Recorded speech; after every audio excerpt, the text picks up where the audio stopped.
Once upon a time, in a land far away, there was a small village nestled at the base of a great mountain. The people of this village were simple folk, content with their humble lives and the beauty that surrounded them. They worked the fields, tended to their animals, and enjoyed the company of their neighbors. However, their peaceful existence was about to be disrupted by a great tragedy. One fateful day, an enormous boulder, dislodged by a recent earthquake, careened down the mountain and crashed into the center of the village, destroying everything in its path.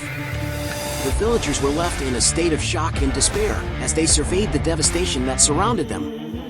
Houses reduced to rubble, crops trampled underfoot, and precious lives lost. It seemed as though there was no hope left for their once thriving community. But, as the dust began to settle, a small group of villagers gathered together. They looked at the ruins of their homes and the massive boulder that now lay at the heart of their village, and they knew that they had to find a way to move forward. They drew strength from the ancient wisdom of their ancestors, which taught them the importance of resilience and adaptability in the face of adversity. And so, they began to rebuild.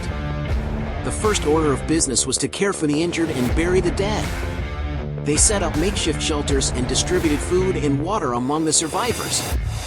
They worked tirelessly, day and night, to restore some semblance of order to their shattered lives. As they labored, they found solace in the knowledge that they were not alone, that they were part of a greater whole, bound together by their shared suffering and their shared determination to rise above it. Over time, the village began to take shape again. The people worked together, pooling their resources and their skills to rebuild their homes and their lives. They planted new crops, tended to their animals, and repaired the damage done by the boulder.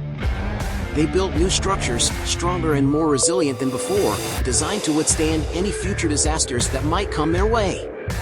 And as they worked, they also took the time to reflect on what had happened, to learn from their mistakes and to grow stronger as individuals and as a community. Years passed, and the village flourished once more. The memory of the great tragedy faded, but the lessons learned remained. The people of the village continued to live by the Stoic philosophy of resilience, knowing that adversity is an inevitable part of life, and that it is how we choose to face it that truly defines us. They knew that they were stronger together, and that as long as they had each other, they could overcome any challenge that came their way. And so, the story of the village at the foot of the mountain became a tale of hope and resilience, a shining example of human strength and determination in the face of insurmountable odds. It served as a reminder to all who heard it that no matter how dark the night, the dawn will always follow, and that from the ashes of despair, new life and new possibilities can always emerge.